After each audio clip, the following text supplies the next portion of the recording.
an all-important weekend at Autodrom Most. It's about time for round 7 of the season for the Euro NASCAR Open Division. This is the NASCAR GP Czech Republic from Autodrom Most. We are moments away from going racing with the Euro NASCAR Open Division, and it's going to be a race of extreme interest for the fans here at Most, because one of their own, the Czech Republic's Martin Dubek, is set to start from pole position. The fans have stayed on into the evening to see what comes next here at Most.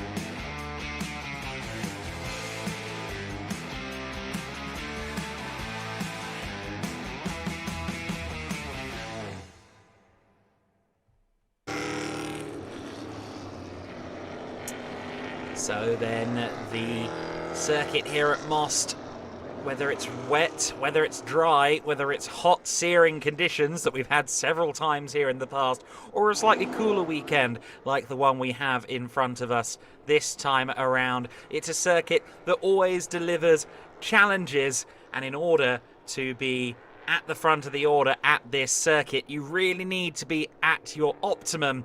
Perhaps it's worth saying you need to be the most prolific driver of the weekend to have any shot of winning at Most. This track is an immense challenge. It's also difficult with the European trucks going around as well, because they kick up all sorts of dirt and dust and grit, and they're on the support bill with us this weekend. But let's focus in again on this circuit and the challenge for our Euro NASCAR drivers specifically, because this place is one of the most treacherous venues they'll come across all year long. Welcome to one of the most thrilling circuits in all of Europe.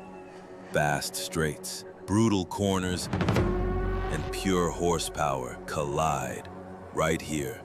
This weekend, the roar returns. Only the bravest will conquer Most. I will win because I'm the most skilled driver. I will win because I am the most prepared. I'm the most talented driver of the field. I am the most fearless.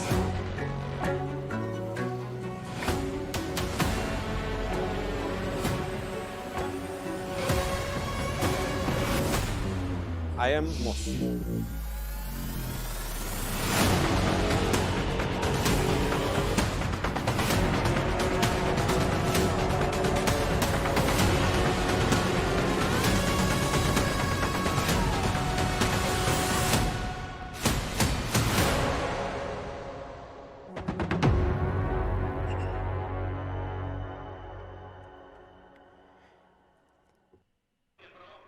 Well, the man who declared, "I am Most," is the man who starts on pole position. Martin Dubek will be taking this Euro NASCAR Open race from pole. We'll get those famous words, the command to start engines, in a little under 14 minutes here, courtesy of the strongwatches.com countdown clock.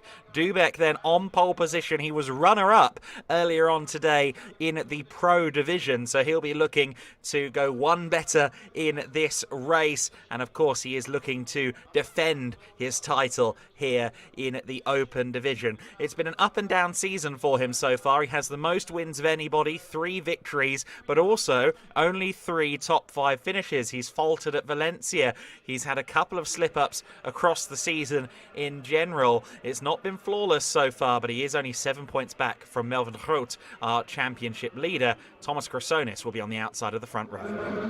Thank you so much, Adam. Thomas, different race, different division, and a different view when you're going into this race. Is this what you like to see? Nobody in front of you? I would like to be on the inside,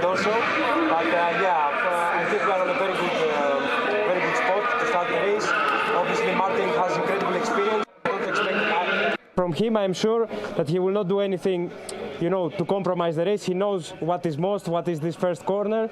So yeah, we'll just try to, you know, be as close to him as possible in the start. In the Pro, we were in a similar pace, so I know that I can be close. So yeah, the plan is very simple: to clear the start, follow Martin, and if I have an opportunity and I am close to him, to attack. But as I mentioned before, it's the last round before the playoffs. We are a little bit behind because of the DNFs, so the most important thing is points. So yeah, consistency. We'll try to have a nice race and make a good lap for tomorrow, maybe to start, you know, on the other side. All right, thank you so much. Good luck, Thomas Krasonis. Back to you, Adam. Yeah, Thomas Chrysonis then in that number 3 PK car sport machine. We were talking during the pro race about the fact that we've got these kind of multi-generational family lineups going on in the paddock these days. Of course, you saw on the door there of the number 13 car, Maxime Van Laar drives this machine, the number 13 entry in Rookie Challenge, another family, Sven and Maxime Van Laar making a multi-generational go of it in the NASCAR Euro Series. But how exciting will it be to see Chrysonis and Dubek go to the corner together as one? So I talked to Thomas Krasonis. He told me you know the track very well, and also turn 1 you will not do anything. This is my interpretation. Stupid in the first turn. Clear view, inside line. What's your plan? So just start, be inside, be fast, and let's see what happened there, because you never know in this turn. So yeah, everything is possible there. Now I need to focus for the start, immediately full gas, be inside, and let's see what happened. And we will see. I will do my best for the podium. I hope no crash in the turn 1. If not crash in the turn 1, then should be good. When you went out of the pit boxes, had you a chance to look at the grandstands that are packed there with the grass, where all the people are watching the race? How does it feel like to be a gladiator in such an arena? I saw them. It's a really nice feeling. It's really nice to have with them here. Lots of spectators, lots of fans. Also my family, my friends. So I hope they crossing fingers to me, and it's really nice to have them. And I hope that we will do the nice show to them, and then maybe we will see on the podium. I hope that. All right. Thank you so much. Good luck. There we go. Martin Dubek looking to please the home fans here. And we'll see how he can do. We've got some breaking news coming in from Daniel, one of our social media crew. Melvin de Groot, the number 69, is pulling into the pits at the moment. We just saw Jill Linster as well running off last minute, so something maybe not a miss with Jill Linster, but he's at least had to run off as well. But the number 69 car, Melvin de Groot, our championship leader, isn't there on the grid. That is big, big news. A championship that no one seems to want to win at points. Bruno Mulders is with Andre. You caught me on surprise, Adam, with the information that we don't see the 69 car here. Your teammate, Melvin de Groot, do you have any information about that? Well, I'm not sure what happened, but his car just stopped in front of the pit entrance, so he just drove past, but I have no idea what happened. All right, I'm trying to check later. Let's talk about you. Row 2, another really good starting position, so what's your plan? Oh, my plan is to do the best as possible, of course, but no, from all the experience we've had this weekend already, the speed looked really good, to be honest, so I'm just trying to see where I can get. So no, I'm really happy with the spot as well into turn 1. Gives me a bit of a good feeling, so yeah, I'll see what I can do. All right, thank you so much. National anthems now.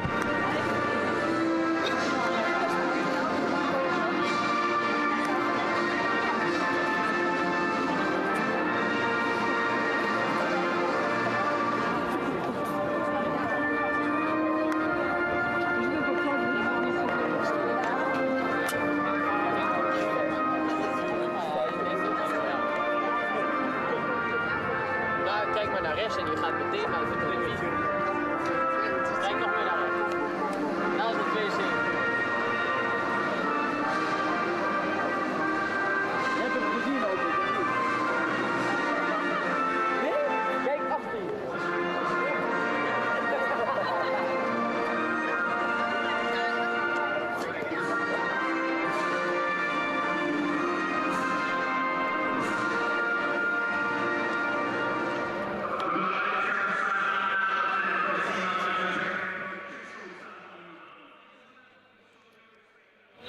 And now we have also the national anthem of the Czech Republic.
All right, national anthems played. I'm here with Patrick Schober, third row, and a big shot at the title as well after we're dropping one result. It's not looking that bad for you, so what's your plan today? Well, first of all, survive turn one. That's the most important thing. And then just look what's possible. I mean, top three would be really nice today, but it's going to be difficult. I have some good drivers in front of me, so yeah. Focus on turn one, the start. That's the most important thing for now, and then just see what's possible. So again, don't stop now, I think, right? Don't stop me now, that's right. All right, good luck, have fun. Back to you, Adam. Here we go. Patrick Schober is getting ready to go from row number 3, all on his own, unfortunately. It's a very close grid here, with the top 10, or the top 8 at least, covered within a second. I think there's a few dark horses. We'll talk about them in a few moments' time. But I believe we're going to take a little bit of a look back now to what happened all the way back before the summer break, almost 3 months ago now, when we were at Brands Hatch for American Speed Fest. In fact, no, Andre's got Gil instead. Thank you so much. You're back. Finally, you're back after missing out in Brands Hatch and also having issues, health issues already at Vallelunga. But now it's looking really good. Second row after you come back. You must be happy, right? Yeah, for sure. I'm very happy. Like for me, I won already to be here. So yeah, very happy to be back. I see a camera on your helmet. We need the footage, right? We need a little bit of footage, yeah. Can we get it as well? Let's see. There's for sure a deal to make, but I'm not sure yet. Depends on turn one, actually. All right. We try everything. Good luck, have fun. Thank you. Nice negotiations, Andre. He's a hard nut to crack, is that Jill Linster. We'll see how he does then from row 2, outside of the grid in the distinctive number 30 Retty Jones racing car. Good to see him back at full health after he was absent from Brands Hatch. Let's have a look back now at Brands. Okay, so it's a full season. Okay, no one showed me this before. Valencia, of course, where Thomas Chrysonis really marked himself out as a contender in the championship with his first ever win in the series. And Martin Dubek then rocked up to make round 2 that little bit more special, making sure the champion got a win on the first weekend. But Chrysonis fired back in round 3 at Vallelunga. Martin Dubek, though, returned fire in round 4 of the season to make it 2 wins apiece for both he and Chrysonis. His car didn't get to the victory lane, but he found an e-scooter and made do with what he could. Brands Hatch, of course, round 5 of the season. The Saturday race was dramatic. It was pouring rain, very, very difficult conditions. Everyone going at their own speed, trying to find grip, trying to find performance. Thomas Toffel and Melvin Groot was side by side fighting for that race win, and Melvin Groot found himself using every bit of his significant racing experience to take his first Euro NASCAR Open overall race victory, and with it, the lead in the championship. It was a great effort from him. Martin Dubek, meanwhile, made it 3 wins for the season last time out. 199 points, though, for Melvin de Groot means he's still our championship leader at this juncture. So that is the situation right now. Melvin is the championship leader, but that gap on the 3rd row of the grid is where his car should be. Just getting information from the pit lane that the number 69 car is, quote, coming back. So hopefully that means he's actually making his way around to the grid now, and I think so long as he's pulled up and ready to go before the command, he might be able to take his original starting position. If it's a pit lane start, I think it's going to be quite a painful experience for him, because of course what was going to be a 5th position off the line will instead be down in the 20s. I think Bruno Mulders then is going to be one to watch in this race. From 3rd on the grid, he was less than 2 tenths away from the ultimate pace delivered by Martin Dubeck in qualifying.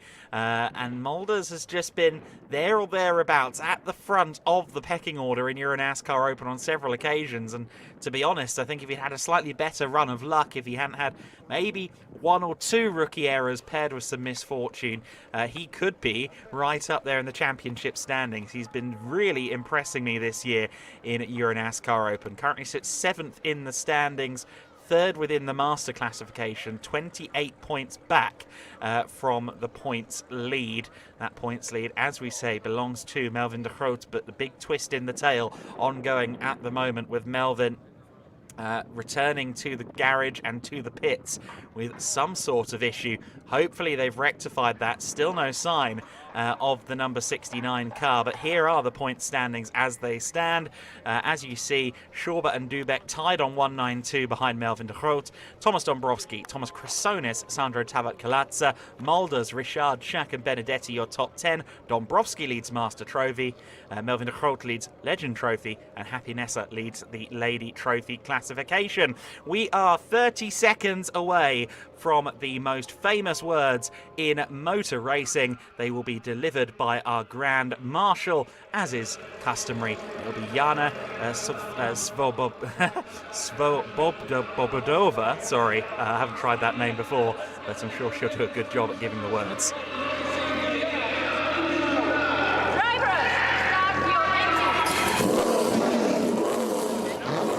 The most famous words in motorsport have been delivered by Jana Svobodova of the Automotor Club of Most, so a big part of the automobile and racing community in general here in Most, in this area of the Czech Republic. We used to go street racing around these parts before the circuit was built properly in 1978. And good Lord, that means it's almost 50 years of racing here on this particular turf here at the Autodrom Most. Doesn't time fly by? So then round 7 of the season is about to get underway. Melvin de Groot is your championship leader, but there is a big drama over the horizon here. We're not quite sure how he's going to get this race started. Maybe, Andre, you've had a look at it. Is he going to be doing a pit lane start? We've heard that he's back out of the garage.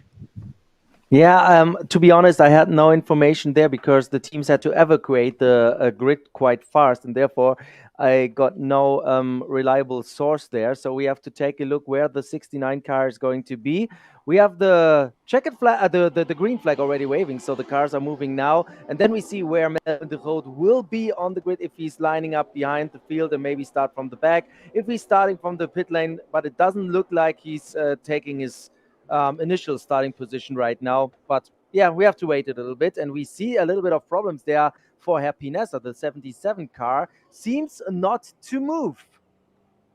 Yeah, that's concerning then. Hopefully that car can be fired up. They had some issues, of course, in qualifying earlier today for both she and Julian Reberg, which was certainly suboptimal.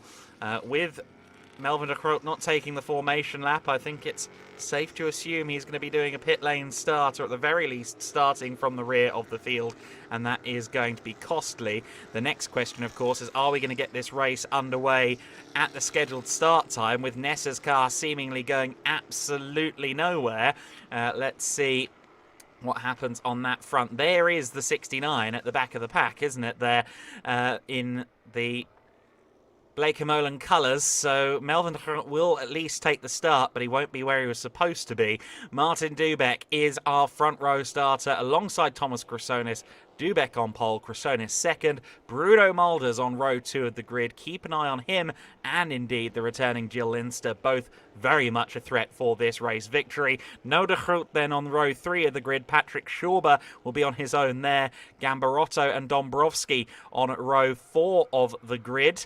Row 5, Jordan O'Brien, the American racer who stunned at Brands Hatch. He's back in the top 10 alongside Sandro Tavaklatsa. Claudio Capelli, he is alongside Thomas Toffel in the number 34 THT by Race Art Technology machine.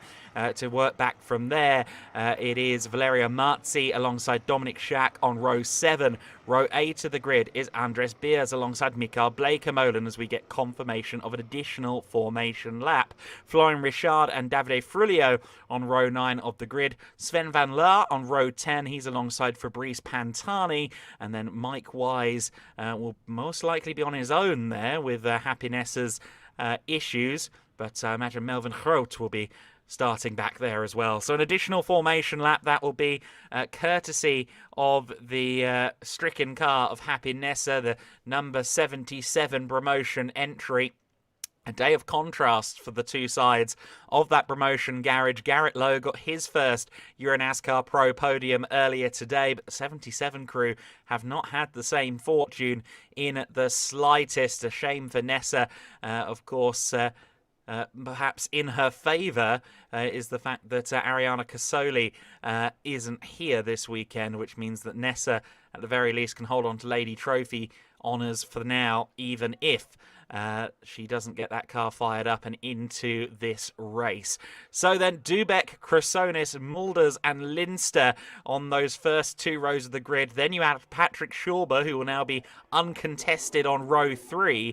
As we go on to this additional formation lap, Andre, that first 5 cars strikes me as very interesting indeed. I wouldn't really want to put my money in any which direction. Yes, of course, the home advantage is with Martin Dubek. The fans will be on his side, but he has a lot of adversaries on his rear bumper. Yeah, definitely. I mean, when we say that the Open Division is the most unpredictable championship in the NASCAR Euro Series, this is not only PR. It's there because it's true. There are so many different drivers that are capable of winning a race, and therefore you cannot really say before a race who's going to dominate, who's going to be in contention for the win. Of course, we have some big names, but all of them are equal capable of winning a race. By the way, we saw the 77 car stranded there on the start-finish straight, so hopefully we can get the car out of the way quite soon so we can start this race. But I'm totally I have to agree with you, because when we see those drivers up front there, everybody is able to win races and make moves, and I expect a really tight championship. And also Melvin de Groot, he's starting last, but I would not rule out that he's able to go through the field at least into the top 10. And then we have to check after the Most event which result he's able to drop. So I don't think that the Dutch giant will give up early. There are 14 laps to go, and there's a lot of time to making a lot of ground, and therefore I would not rule out Melvin de Groot in a good position at the end of the race when the car is working fine. No, exactly right. To make this live for the audience at home, if you're watching the Euro NASCAR Pro race a little bit earlier on, the gap from the pole sitter, Gianmarco Ercoli, to second place was bigger than the gap between Martin Dubek on pole for this race and Patrick Schauber in 6th. So this grid is looking a lot more closely matched out of qualifying, which is why I suspect that this race is going to be quite the stormer. Valentino Gambarotto needs to be a little bit careful because he's slotted into the 3rd row of the grid, which isn't where he's supposed to be. He's not meant to be starting alongside Patrick Schauber. Hopefully someone at the team can let him know that he needs to fall back, because he's not meant to inherit the space directly ahead of him that was reserved for Melvin de Groot. Conversely, Melvin de Groot is starting from the rear of the field. As we can see, at least the car is rolling. Hopefully it will continue to do so throughout this race, and he's got his gremlins out of the way early. So then the cars in 2x2 formation. It is the man on the Front row of the grid, Martin Dubek on that pole position in front of his home fans. The pressure of thousands of people willing him on into that first corner. He's going to need to get the wheel and start zone exactly right. Let's see if he does so. They're waiting for the lights to go out. We're going to go racing at Autodrom Most for the first time this weekend in the Open Division, following on from our pro action earlier today. Patrick Schauber getting muscled around there, and it's a great start with a bump draft from Thomas Chrysonis. Jill Linster giving him a helping hand, and Dubek goes straight on. Gambarotto goes extremely straight on. It's all chaos going through the first corners, and it looks as though the number 72 of Bruno Mulders side by side for the lead there. We've got a couple of cars going through. Thomas Dombrowski going straight through the chicane as well. Who's going to be leading though as we head down to the back end of the circuit? It's not Mulders, it's the number 22 from 9th on the grid. Jordan O'Brien is our race leader. Once again, the American driver on his second weekend in Euro NASCAR has once again somehow negotiated himself to the front of the field. That's so amazing. That's so amazing. I've never seen that one come chaotic start. And I bet, problems there for Florian Richard in the 33 car of Speedhouse. This might be a full course yellow or even a safety car period because he's still on the tarmac. But Jordan O'Brien somehow avoided all the chaos and he inherited the lead. And also I saw drivers rejoining the track after going through the chicane. In the driver's briefing, they said that they have to stop there and that there's a marshal showing a flag when they can rejoin. And I'm not 100% sure that this flag was shown there, and therefore we have to wait and see if there's going to be penalties or at least that the race control is looking at it. And we have a full course yellow because of Richard's car. It seems to be stranded, Adam. Yeah, Florian Richard to a halt then coming out of turn 2 through the sweeper at turn 3, but I want to see that start again. How on earth did Jordan O'Brien make his way from 9th on the grid to pole? Yes, there was a lot going on ahead of him. He would have picked up a few positions purely off of keeping it clean, but what an amazing launch from the American racer. We'll have to keep our eyes on that when we get a look back at it. We're under full course yellow conditions for the time being. So the driver's going round at a controlled pace, and they will hopefully not have to wait too long to go back to racing again. Sometimes this gets turned into a full safety car. Other times we go straight back to green. It really depends on how long this is going to take. The course car is with the number 33 of Florian Richard at the moment, so the tow will be in effect very, very shortly indeed. Your top 10 then, a shuffle of the deck, I would say. O'Brien leading from Bruno Mulders, from Claudio Remigio Capelli in 3rd position, Sandro Tavat-Kalazza in 4th place, Valerio Marzi in 5th. Martin Dubek is all the way down in 6th position. That will sting. Jill Linster in 7th, Patrick Schauber in 8th, Thomas Chrysonis in 9th, Thomas Toffel in 10th position. Then it's Dominic Schack, Gambarotto. Melvin de Groot is already up to 13th position ahead of Dombrowski, Mikael Blekemolen, Andres Beers, Pantani, Van Leer, Frulio and Wise. But I think if you'd asked me who the top 3 would be at the end of the first lap on this race, it would have taken me a long while to get to O'Brien, Mulders and Capelli. Mulders, yes, I'd have bought him in the top 3. But Claudio Remigio Capelli from row 6, Jordan O'Brien from row 5, that's long odds. But somehow, some way, both parties are up there at the front. Yeah, and it was a crazy start. First of all, that was a good launch for Martin Dubek, but then you saw the bump draft between Linster. He pushed Thomas Chrysonis there really good, but he also let go in the right moment, I think. So they had the chance to brake and get into turn 1, and then they were across the grass, in the gravel trap, in the chicane. But the good thing is, what I saw, there was no damage, there was no collision. We have a virtual safety car, by the way. That's why they are bunching up now. No more full course yellow, virtual safety car. That means just that there's going to be no physical car in front of the field. but there will be a normal restart, not a full course yellow lift. So when you saw all these things happen, I haven't seen the 22 car going there, somehow avoiding all the chaos and taking the lead. Jordan O'Brien, he already proved how good he is in doing something like this in the rain in Brands Hatch, and now he's doing it again. So Jordan O'Brien, what an amazing start. He really kept his cool. He was so good at the start, just great. And now we have a totally new starting situation going into the restart later on with a totally mixed up order. A mixed up order indeed. We are then under this virtual safety car after an enthralling start. At the beginning of this race, I remind you, Jordan O'Brien, let's watch him now inside of, well, the fourth car in the queue on the right side, the driver's right-hand side. You've got all of that bump drafting going on the outside lane. On the inside, Dubek just locks his brakes up massively. I think he may have got a tag from behind, actually, there from Mulders. Gambarotto goes straight on. And in fact, Jordan O'Brien, I think, got tagged by Mulders and Capelli. But as much as anything, it was just the fact that everyone was spilling around him, wasn't it? Even Mulders, who briefly led coming out of turn 2, he was seesawing away and fighting the wheel, and O'Brien, just by virtue of getting everything right and getting through the first corner somewhat cleanly, even though he got a bit of contact as well, he has found his way to the lead of the motor race. Yeah, he really got almost lost the control of the car here in this 22 machine. And also we saw that Patrick Schober was the initial one to start the bump drafting on the left sideline.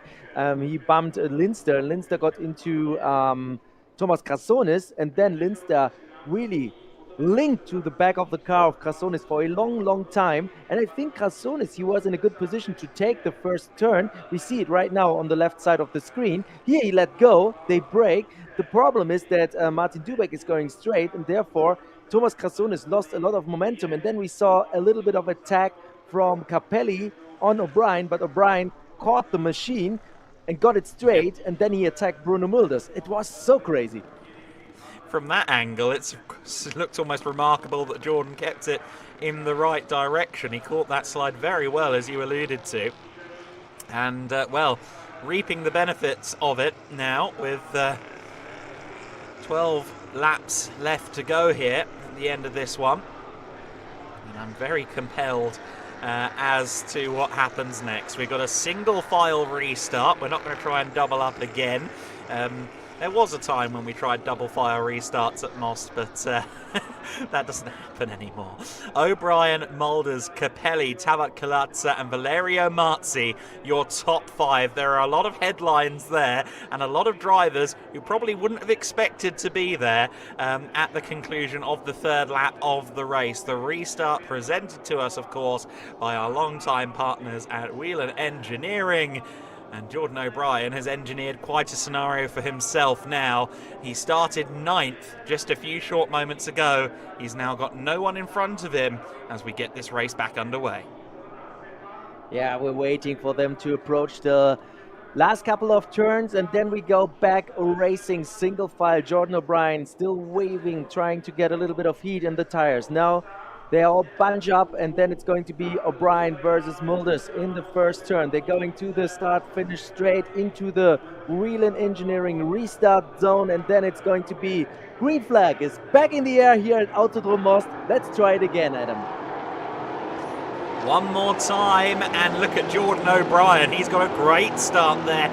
Mulders, I think, caught napping a little bit. Capelli on his case. Sandro Tabat-Kalatza wanting to take advantage of this as well. He's looking to the inside of Claudio Meggio Capelli. They've, at least at the front end of the field, all got through turn 1 cleanly. It looks like everyone gets through the first corner in one piece on this occasion. But it's Jordan O'Brien that leads the way. Bruno Mulders in second place. Claudio Capelli, Sandro Tabat-Kalatza, Valerio Marzi, your top 5 in this race. 4 of the drivers in the top 5 are Master Trophy drivers, which is amateurs or rookies, And that is unprecedented stuff. Jordan O'Brien then, in his second appearance, his second weekend in the series, leads the way for the second time. He's led 2 of the 3 races he's competed in so far in the NASCAR Euro Series. There's Martin Dubek, 6th on the road right now, and he's going to want to charge forward as quickly as humanly possible. In fact, he's dropped back a little bit more, hasn't he? Because he's behind a couple of other cars. There he goes to the inside of Marzi. This is for 5th position. They're still side by side. There's contact further back. Now, who's in a spin there? Was that Toffel potentially in at the 34? Yeah. It might just be. Yeah, I think it was Thomas Toffel, the purple car, the 34 car, that got into a spin, but I saw no big damage on one of those cars involved in there, and they're going almost 3 wide now with Patrick Schober trying to gain a position there. Thomas Krasson is coming from the back.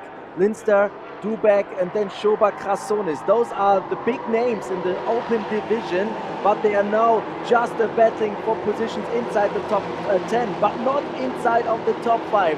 There we have other names, and when you take a look at this, O'Brien, Mulders, Tabat Kilarze, Marzi, they all have 0 wins in their NASCAR career overall in the Open Series. The only one in victory lane, that was Claudio Remigio Capelli. So maybe, Adam, we get a new race winner today.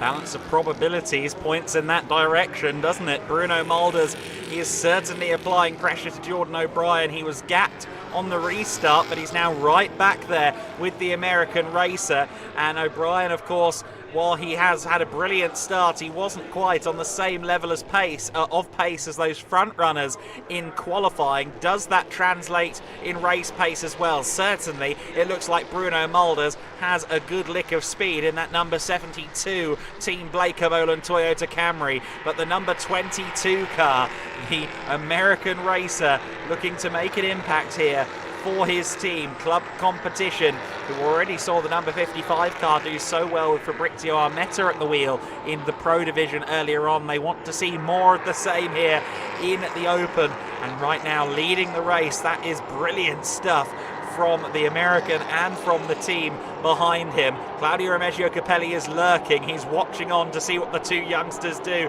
up ahead. Here comes Dubek to the inside there of Valerio Marzi. That's him moving back up to 6th position. He fell the wrong way on that first lap post restart, and that's the last thing he would want. That's the last thing his home fans want. And now Thomas Krassonis is going to have a go at Valerio Marzi as well. We need to keep an eye on O'Brien and Mulders at the front as well, because they came across the line very close together. In fact, I think they may have just avoided contact with each other. Maybe there was a little contact. I don't see any damage on Mulders, so hopefully they were okay. But now Claudio Remigio Capelli sends his opportunity. He's got the nose to the inside of Bruno Mulders as they run side by side into the next braking zone. Capelli, surely, has he got it done? No, he hasn't. Mulders holds on to it. And of course, this is the dream scenario for Jordan O'Brien. The experienced drivers, relatively speaking in the case of Bruno, but the drivers who've been a bit more regular this season are fighting each other, and he can scurry off and find a few more car lengths all over again. Mulders seemingly has now passed the threat of Capelli, at least for the next few corners, but he's going to keep an eye on the mirrors while trying to get back to Jordan O'Brien.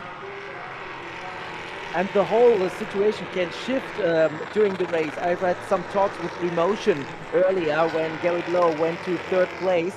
And even if we have sprint races here, Adam, we still have differences in the setups. You can go really short run and have a disadvantage at the end of the race, or you can have a long run car that it's getting better and better at the end of the race. Of course, tire pressure, setup tweaks, all those things, they change the behavior of the car in certain parts of the race. Therefore, we have to really check who's having what kind of setup and what kind of a car during the race and how it develops over this sprint race. So, we have a little bit of dust there, and Jill Linster is at the back of Sandro Tabat Kilarze, the Luxembourgish driver in the 30 car of Bretton Jones Racing, trying to get into a podium spot there. First of all, 4th place, and then maybe he's able to attack even to get some silverware home. But here we have first of all Bruno Mulders defending against Claudio Capelli, and totally agree, this is also playing in the cards of Jordan O'Brien. He has now a lead of half a second there over Mulders. So we've just started lap 7 of the race, and we've now understood from live timing that that extra formation lap is going to be included, well, not included as part of the race distance, but it is going to be taken as part of the race effectively. So what was going to be a 14-lap race is now 13, and that means that we're on lap 7 of 13. We're just over half distance, therefore, in this race. O'Brien will like that. One less lap where he has to try and stay ahead of all of these hard chargers behind him. But for now, he's matching pace with Mulders and Capelli. Meanwhile, here comes Jill Linster trying to get back to 4th position in the number 30, the Retty Jones racing machine. 4th place is where he started. He's fallen through the order as much of the front few rows did at the start of this race. He's also got to be worried about Martin Dubeck behind on the charge, trying to salvage at the very least a home podium out of this race. Here comes the Retty Jones Racing number 30 to the outside now of Sandro Tavac-Kalatsa. Is he going to make it work around the outside? The answer is no, but he might get to the inside for the final corner. He sees the door open. Sandro doesn't agree, cuts the nose off with the number 9 car, and that's going to give the opportunity now to Martin Dubeck, who gets a mega run out of the final corner. They're neck and neck as they cross the line. Will it be Dubeck braver on the brakes into the first corner? Yes, surely he's got it done there. Tavac-Kalatsa loses control under braking there. He stays in 4th position, but Martin Dubeck is up to 5th place. From offensive to defensive to losing a position real quick for Jill Linster. That's the ebb and flow of door-to-door, fender-to-fender stock car racing on these tight technical road courses. And for now, Martin Dubeck is focusing forward. He wants 4th position now off Sandro Tavac-Kalatsa. Can he make a move work? Certainly not for a couple of turns, but Sandro looks a little bit like he's fighting the car a bit. Looks a bit loose, a bit oversteery to me, and Martin Dubeck may soon take advantage. Yeah, what a race. I totally understand your excitement there. It's door-to-door racing, bumper to bumper. And what we saw so far, it's really fair as well. A lot of respect between the drivers. And now we have Martin Dubeck trying it on the outside. Sandro Tavac-Kalatsa on the inside. And let's see what Jill Linster is doing. They're going side by side as well. What a 3-way battle. And also Thomas Krasson is now involved. 4-way battle here for 4th position. But penalties are starting to flow in. Jill Linster has gained a 30-second penalty for failing to stop going through the chicane shortcut. That might be the first of several that we're somewhat anticipating, but for now the Retty Jones Racing number 30 of Jill Linster is confirmed to have a penalty. Meanwhile, Dubeck moves up to 4th position. He's got himself around Sandro Tavac-Kalatsa, but a bit of a kick up of dust there from the number 7. Here comes Linster. He might not know about that penalty yet. He's going to be even more aggressive and angry when he finds out. Meanwhile, Jordan O'Brien has managed to hold on this long, but Bruno Mulders is really starting to get racy. He closed up again, but then that huge lick of oversteer and now smoke from the car. Is there a problem with the 72? Is that from the tyre or the side exhaust? I fear it might be the latter. Let's keep an eye on that 72 car. Is Bruno Mulders dealing with an ailing car, or was that just a little bit of tyre rub? Yeah, that was smoke, definitely. I thought it was coming from the tire, so we have to take a look at this. At the moment, he's not reducing speed. That's a good sign. Here we have Martin Dubeck, Jill Linster. That's what I told you. We saw a graphic in the drivers' meeting. It's a marshal who's going to tell you when to rejoin, when you go through the chicane. You have to stop there and wait for this signal. More smoke there from the 72 car. For me, it looks a little bit like a tire rub, but I'm not 100% sure. It can also be a mechanical failure, maybe gearbox or also the engine. Not sure, but at the moment, Mulder's trying everything, and I think he's having a tire down. Tyre went down there, looked like something broke on the front of the car. After all of that smoke from the rear, the 72 of Bruno Mulders into the tyre wall, and that is a huge development in this race, and it's yet more misfortune for Bruno Mulders, whose fortune to talent ratio seems to be a little bit off this season. He's been stellar in his first year of car racing here in Euro NASCAR Open, but that is a hugely unfortunate conclusion to his race, and he feels as aggrieved as you might expect with that drama. Right, there's local yellow flags there at the moment.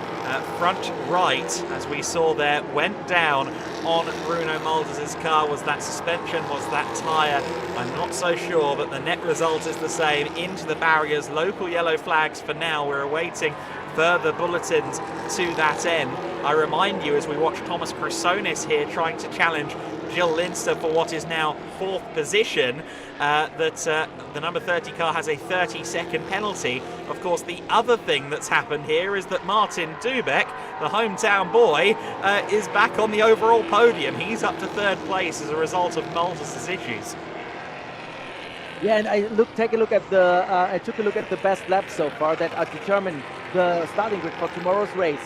Martin Dubek 1:42.015. Bruno Mulders 1:42.015. We have a total of 4 drivers within 100th of a second. This is totally crazy. At the moment, the pole position should go to Martin Dubek because he has a better position in this race. Or we have to check who made the fastest lap first, because at the moment we have a tie for the pole position lap with Dubek and Mulders, but Mulders is not running anymore. Crazy scenes here as we watch Patrick Schauber going to the inside there of Valentino Gambarotto for 7th position. He had the inside for the final corner as well. I think that might work out for the large Austrian driver, one of the taller drivers in the field, along with Melvin Groot, who is not yet into that top 10 that we talked about earlier on, but he's not far off. He's in 11th place behind Thomas Dombrowski. Dombrowski's actually moved up to 9th, Valerio Marzi down to 10th, so that's the next target for Melvin Groot, as we see there Chrysonis running it out wide there, going out of turn number 2. Jordan O'Brien then, with Bruno Mulders falling foul of that technical issue or that cut tyre or whatever it was. 2.9 seconds is now the gap for Jordan O'Brien. Claudio Remeggio Capelli is going to have to do something quite special to try and challenge for this win. The American racer is going to be driving with his eyes on stalks right now. He can scarcely believe the position that he's in, but with less than 3 laps to go, Andre, he is the man in the hot seat. Yeah, definitely. And now we have already 5 drivers in the 42.0s about the best lap. So this is also crazy. We see how competitive the open grid is. And we see Claudio Capelli trying everything to keep this 2nd position. But Martin Dubek is coming closer and closer. We have just 2.5 laps to go right now. So Martin Dubek is really trying and pushing. So more penalties. And this time for Bruno Mulders. I will head down now to victory lane. Yeah, Bruno Mulders accruing 2 30-second penalties for his first lap shenanigans, his cutting across the gravel, etc., etc.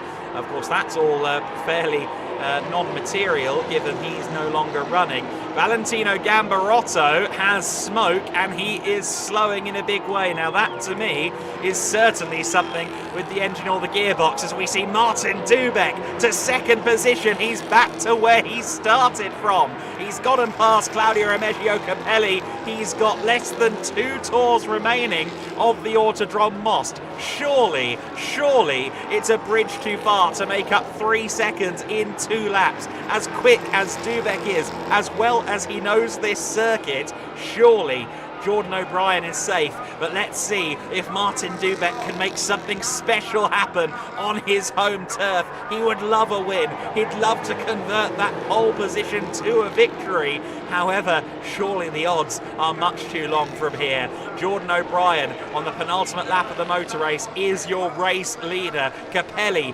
Dubek, Linster, Chrysonis, Tabakaladze, your top 6 at this juncture. What a race it has been from the pre-grid onwards. It's delivered twists and turns. Our championship leader, Melvin de Groot, did not take his starting position. Happy Nessa's car didn't get off the line, which meant we got an additional formation lap. The start was what it was. You may as well not shuffle the deck of cards, but drop it on the floor and pick them up as you choose, because it all went crazy from that point onwards. The Groot is now into the top 10. He's in 9th position behind Valerio Marzi. It doesn't look like Martin Dubek has that edge of pace to try and reel in Jordan O'Brien. Unsurprisingly, it would take an almighty pair of laps to make that happen. O'Brien 3.1 clear as we go on to the final lap. Here comes Jill Linster. He has a 30-second penalty, remember. Oh, Capelli too deep into the corner, and he tags Dubek. That's a tragedy for the local fans. Their home hero is not going to finish on the podium, and Claudio Remeggio Capelli is not going to be a popular man, to say the very least of it. Dubek continues on his way, but Capelli there was trying to stay ahead of Jill Linster, and it has cost him and it has cost Martin Dubek. Your order now then will be O'Brien from Linster in second position. However, he has a 30-second penalty, so second place is currently on course for Thomas Chrysonis once everything is sorted out here. And in third position, I think it will be Sandro Tavat-Kalatsa, the Team Georgia by RDV driver. Looks like he might end up on the podium. Stunning scenes here in the NASCAR Euro Series Open Division. Thomas Chrysonis is trying to fight Jill Linster. Whether he knows he doesn't have to, I'm not sure. There's a 30-second penalty there, but let's see Jordan O'Brien across the line. He's going to be our race winner here. Chrysonis looks to the inside of Linster, but that doesn't matter. What about this? It's his second weekend, his third race in Euro NASCAR Open, and rather inexplicably, he went from 9th to 1st in a matter of corners, and Jordan O'Brien is now a Euro NASCAR Open race winner. What an incredible feat from Jordan O'Brien. Jill Linster crosses the line in second, but he's going to have a penalty applied, so Chrysonis will take second position. And who will be registered third across the line? It will be Sandro Tavat-Kalatsa. Dubek will therefore be in fourth position once Linster drops down, and Patrick Schauber will round out the top five.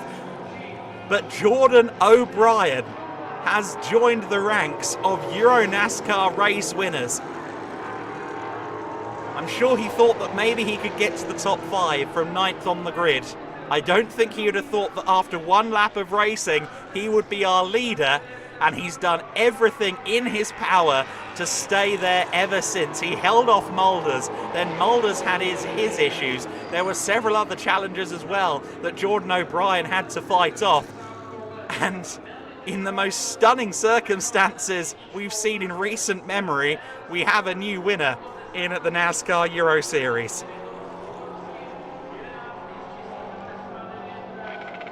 And a great stat here a couple of great stats here actually from our media team. The first ever win for the club competition team. That is a mighty achievement from a very persistent squad, and Jordan O'Brien makes it the first time we've ever seen an American driver win a points-paying Euro NASCAR race. Jordan O'Brien, with no exaggeration, has just written history in this series. He wins it from Jill Linster, who we know has a penalty, so we expect him to drop down in second position for now, but he will drop down. Chrysonis next then, and Tavat-Kalatsa behind him. Dubek, Schauber, Marzi, De Groot, Beers and Dombrovski taking you down to 10th place. However, once everything is corrected, I think Dominic Schack will move into 10th position. I believe Linster will be 11th once that 30-second penalty is applied, ahead of Mikael Bleekemolen, Frulio, Van Laar, Pantani, Mike Wise. Will be the rest of your finishing order. Capelli didn't get to the flag, of course, with him in the gravel. Torfel, Gambarotto, Mulders and Florian Richard all failing to finish. Hapinessa, of course, failing to start.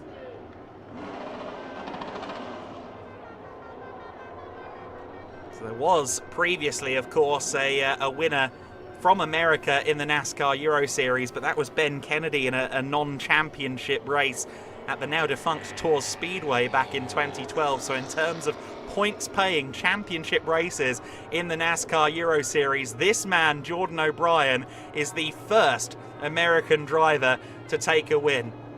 And contrary to the stereotypes, he's even done it on a road course. Jordan O'Brien is clearly elated.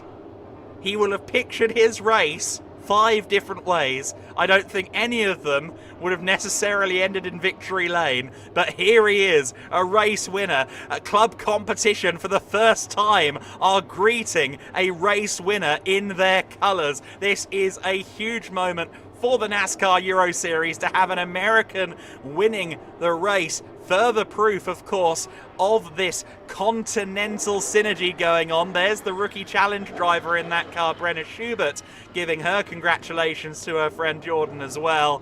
This is a huge moment, and the body language, the smile that is piercing out of that helmet tells the story in a big way.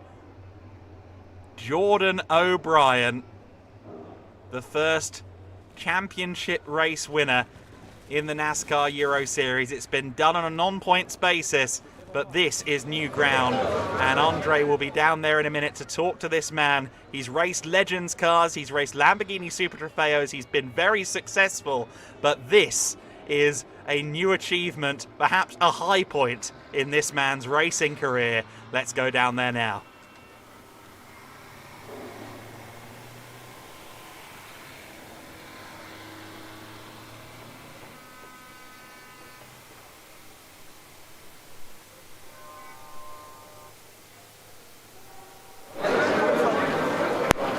Looks like we had an issue there, unfortunately, so Jordan's going to have to keep that energy up.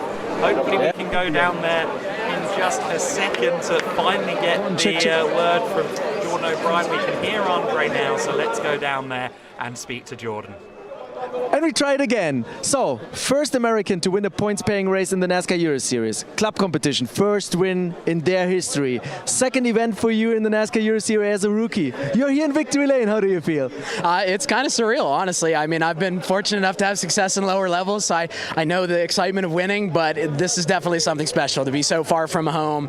There's been a lot of trials and tribulations with us and the team, just, you know, working through all the kinks and getting used to the car, getting used to the language barrier with the team is always an interesting one, if you guys remember that from Brands Hatch. But ultimately, these guys, you know, they worked so hard for us. You know, ultimately, there was a little disconnect at certain times, and I apologize to them on the radio a couple times. But, you know, at the end of the day, they never stop working. They always are pushing as hard as they can, and I knew we had it in us, so I'm just glad I was really able to show them that they had it in them, and, you know, show everybody that USA still has some good NASCAR drivers in it.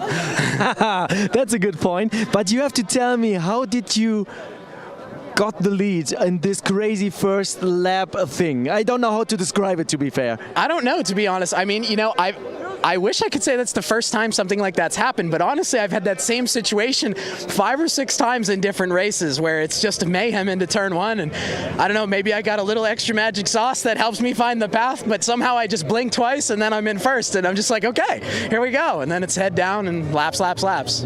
All right, part of the ceremony, the Hoosier cap, the collar, and now you get a NASCAR Euro Series winner sticker. Put it on the car right now. Congratulations, Jordan O'Brien.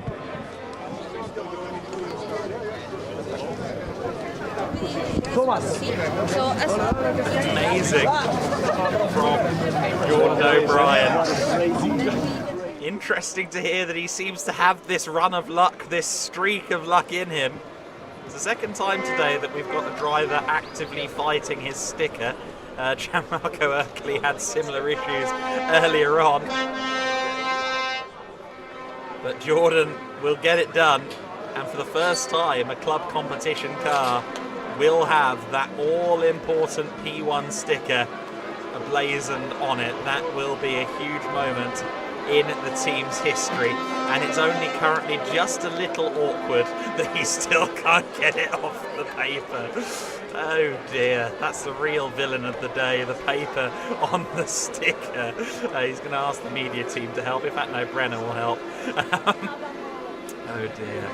The papers have been the big adversary this time around. Let's go now and go to Thomas Crasones. Yeah, we're doing a little bit of break program right now until the sticker is there. Thomas, we talked two sentences before we went into this live interview. What a crazy race. Tell me, how was it from your point of view? Well, I told you in the beginning, first of all, to thank my sponsors. We are back on the podium. We show once again that we have the pace. Thank Costamare, Dodoni, my coach, Alon Day, Paul Tibas, and my friends and family that are here. I told you before the start that I was hoping for a clean race. We showed in Pro that it is possible, but apparently some people will think that they will win instantly, and they they risk 10 other drivers race for literally one move while starting from P7 just because they can see the person in P1 and they think that they will arrive there. It is not possible here. It is not possible, and you saw what happened. Everybody crashed, all the cars are damaged. Okay, out of luck that nobody took me with them in the start, I managed to stay calm, put a steady pace and just, try to bring the car home. And okay, apparently we finished P2. You know what I mean? It's crazy what has happened. So okay, a little bit more careful tomorrow because they don't finish, They don't finish the race, so it's no point. Like, why do this? But anyway, in the end, all good. Remember, stay patient, and that's how you win. You see, we did it, calm, steady. You need to tell me what position I have for tomorrow also. I will check because there were 5 cars at the end within 100th of a second. Okay, good. Anyway, all good. See you guys. Thank you for watching. Stay tuned tomorrow because it will be even better, hopefully with not so many crashes. All right, thank you so much, Thomas. I try to get the next one because we have another driver, first time on the overall podium, Sandro Tavat-Kilatze. What was that for a race?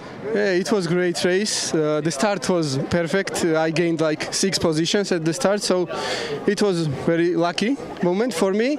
But then car started some problems with brakes, and I had to little bit slow down to finish the race. But still lucky. There in the first turn 2 cars retired, so it's very good to be on the main podium. And let's try tomorrow for the better results. All right, thank you so much. Congratulations. I'm taking a look. Melvin de Groot is here perfectly. Melvin, on my right, please. Tell me, why didn't you start where you should start it? Well, something broke on the rear part of the car, the driving shaft. So they towed me back to the pit lane. They were able to fix it, but the car felt quite different afterwards. So I needed a couple of laps to adjust. It was a pity because I had a good P5 position to start with, but happily it was a race again, like always, with accidents and chaos and oil on the track. Chaos. And I was able to move in, even though my pace was not great, but move in between. So I don't know where I finished. We have to check that, yeah. You were not in the middle of the chaos because you started at the back, and after one lap you were already in 13th position, and you were keep moving up. So yeah. In the end, limited the damage, right? No, that's exactly right. But the car actually was quite good this morning. We had a bit of bad luck with the slow car in the qualifications. I was hoping for P2, P3 with qualification. So, a pity. I was hoping more of it to be more in the front. But in the end, if you start on the back and you finished 6, 7, 5, I don't know where, but that's not a bad result. All right, thank you so much. Congratulations. Back to you, Adam.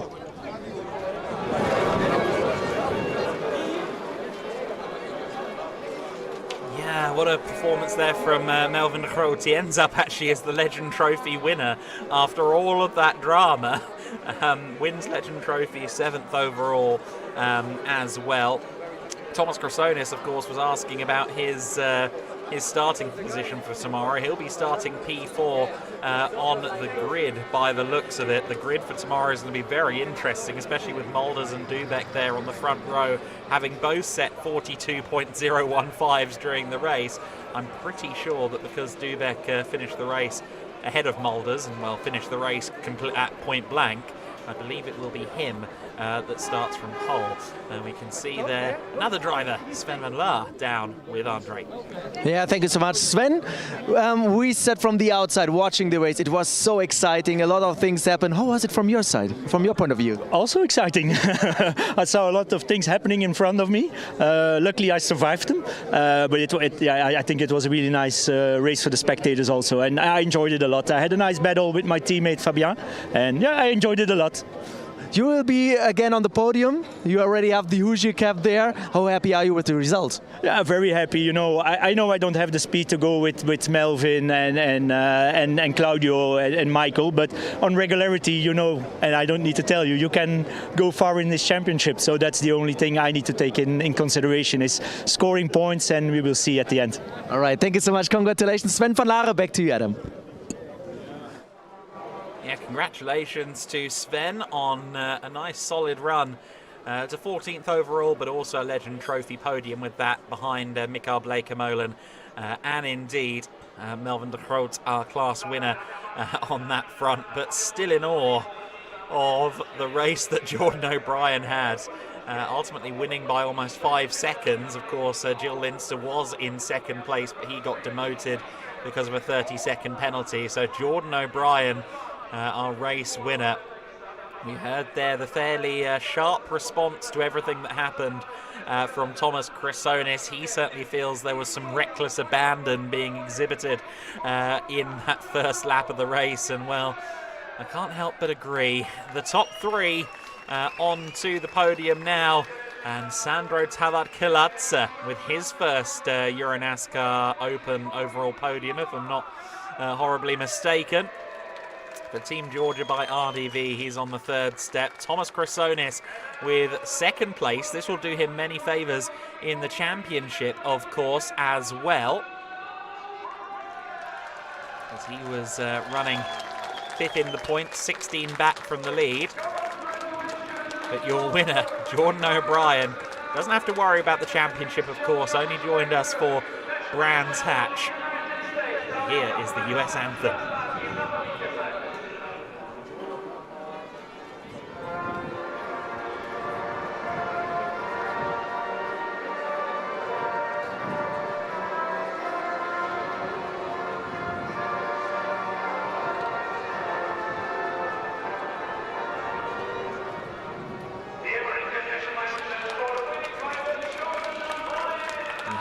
That anthem on a EuroNASCAR podium since the inaugural season back in 2012, and it's the first time we've heard it at a points-paying round of the championship. Jordan O'Brien making history, and I know that for Jordan and as well for Brenner Schubert, the American duo sharing that 22 car, getting the funding together, getting the sponsorship to keep going is hugely important. And I mean, Jordan O'Brien there in his plain racing suit strikes me as a bit of an opportunity. Business owners, get on it. Sandro Tavatkalatsä and Thomas Chrysonis both receiving their trophies, and here comes Jordan O'Brien. Elegant trophy for the American driver. He's going to have to buy himself some more hand luggage space on the plane back home, but I'm sure he'll be okay with that, all things considered.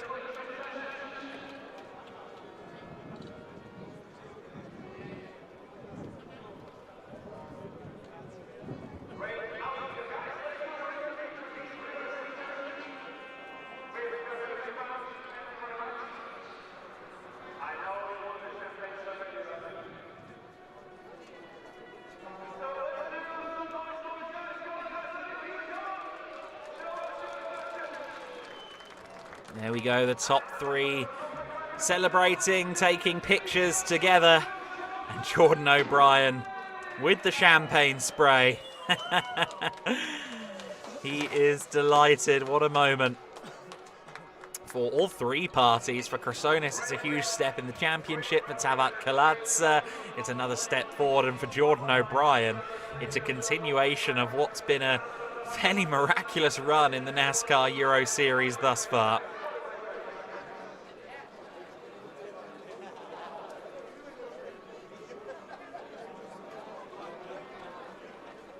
Again, he's got 2 races that he's led from 3 total that he has participated in this series. Of course, he was one of the quicker drivers in the first race of his career in the wet conditions at the Brands Hatch Indy circuit, but he was a lap down after the whole scramble for different tyres. Everyone was on slicks and gradually moved on to wets, and so he was a lap down, but he was one of the quickest guys out there. He then led in race 2, having gained himself pole in race 1, and now He's a race winner here at Most. Next up then is our podium ceremony for the legends, and Sven van Laar is already up there. Mikael Bleekemolen next up onto the podium.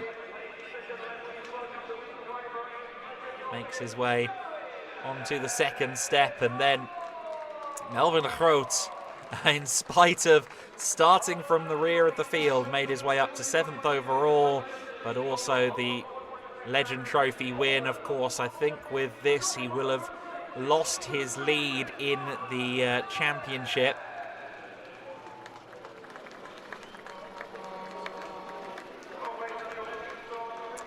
I believe Martin Dubek should come out as the championship leader. In fact, no, Melvin may still be the championship leader, actually, with Martin Dubek's late dramas. I'm not actually too sure, to be completely honest, and my maths is failing me.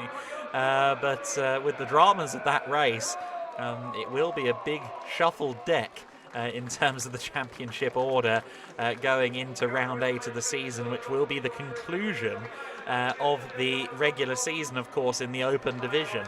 I briefly alluded to it at the top of the broadcast that this felt like a championship no one wanted to win, and while that's a little bit of a tongue-in-cheek comment, just about everybody has had one race or another go horribly wrong for them this year, and every time it feels like someone's getting a stride, something happens, and suddenly they register a non-score or finish outside the top 10. It's a head-scratcher of a year.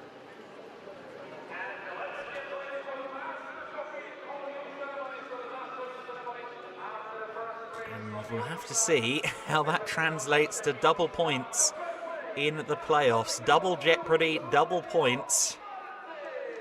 And we'll see what happens. Melvin de Groot signing some memorabilia for the fans there. Next up will be the Master Trophy. In fact, gosh, they're already there. Valerio Marzi to the 3rd step of that podium. And, of course, that's paired with his brilliant overall finish of 6th overall. Sandro Tavat-Kalatsa with his 2nd podium. And, yes, Jordan O'Brien has another trophy to collect within Master Trophy.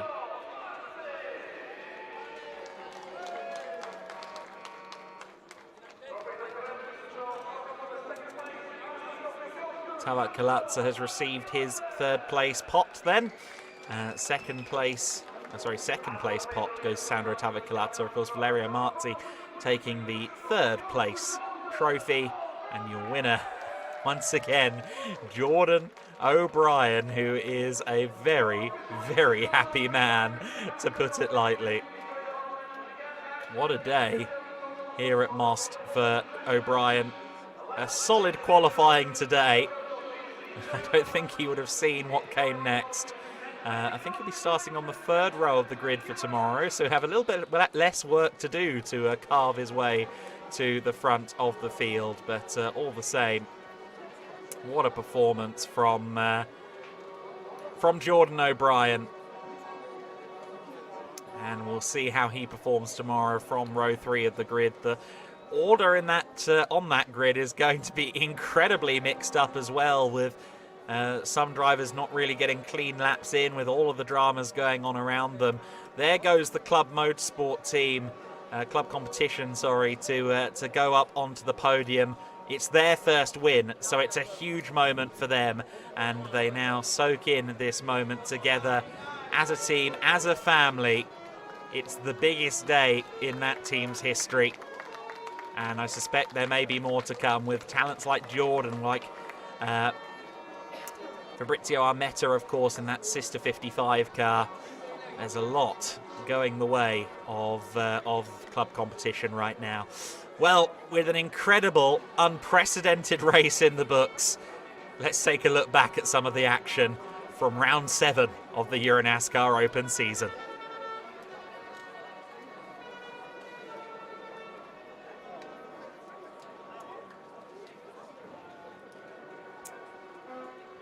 The race got underway with Martin Dubek, the hometown hero, on pole position. He was getting a tap from Bruno Mulders. Dombrowski, Schauber, Linster and Chrysonis were all connecting as well on the left-hand side. Dubek locked up into the first corner. Gambarotto got tagged by Mulders. Capelli was getting physical with Jordan O'Brien. It was all kicking off through that first corner. Unfortunately, Dubek fell through the field like a stone. And from ninth on the grid, Jordan O'Brien emerged as our race leader in a sequence of events quite unlike anything we've ever seen, even here at the uniquely challenging first sector at Most. We've not seen anything quite like that. Dubek started making his way through the field and trying to carve his way back to the podium. There was an issue there for Thomas Toffel. He would end up withdrawing to the pits soon after that spin. And O'Brien and Mulders did make contact there early doors in the race as O'Brien desperately tried to hold on. And of course, with Mulders having that little tap there from O'Brien, he fell into the clutches of Capelli. Capelli was trying to fight for that second overall, and indeed he wanted to go, of course, at that race win as well. Jill Linster was trying to get past Sandro Tabat-Kalatsa, unfortunately, as he got overtaken by Martin Dubek. We'd also find out that he had a 30-second penalty for not stopping while shortcutting the chicane on the first lap of the race. So Jill Linster, unfortunately, dropping all the way down to 11th in the provisional classification, courtesy of that 30-second penalty. Dubek was carving his way through. Sandro Tabat-Kalatsa was his next target after getting past Sandro Tabat-Kalatsa. The number 3 car of Patrick Schauber trying to make his way through the order. Valentino Gambarotto in the car that won the race, of course, earlier on in the Pro division in the hands of Gianmarco Ercoli. We had so much fighting with drivers out of position. There was Thomas Chrysonis at the back of this 4-car queue trying to make his way back up into the overall top 5. Linster was getting stuck in. I think by this point he knew he had a penalty, or at least we knew he had a penalty, but he kept going. Bruno Mulders, after fighting hard to stay with Jordan O'Brien and really provide him a challenge for that win, unfortunately a failure on the car after several corners of smoke, and into the wall he went. Meanwhile, Dubek and Capelli started fighting it out for second position. Dubek was through. The question was, as we went on to this penultimate lap of the race, would he be able to close in on O'Brien? The answer very quickly became an obvious no, but then Capelli overshot on the brakes, trying to stay ahead of Linster. He tagged Dubek, and unfortunately, Martin Dubek facing the wrong way, Capelli not getting to the checkered flag, and Dubek ultimately downgraded to 4th position because of that tag. Despite the dramatic start to his race, it was actually fairly calm at the front from then on for Jordan O'Brien, our first points-paying Euro NASCAR race winner from the United States of America. He has written a significant chapter in the history of Euro NASCAR. The stickers have been a rival to many today, but Jordan O'Brien, the first American driver to place that sticker above the door, not just for his nation, but also for the team down at club competition. A really significant day in Euro NASCAR Open, and a day that's going to take some beating in terms of action per mile. But let's see if we can do it, shall we, on Sunday with the conclusion of the regular season, round 8 of the 2025 NASCAR Euro Series season in both Open and Pro. We'll be back with you at 10:40 a.m. local time here in the Czech Republic with round 8 of the season for the Open division. Based on that, do you really want to miss it? I don't think so. Make sure you're with us in the morning.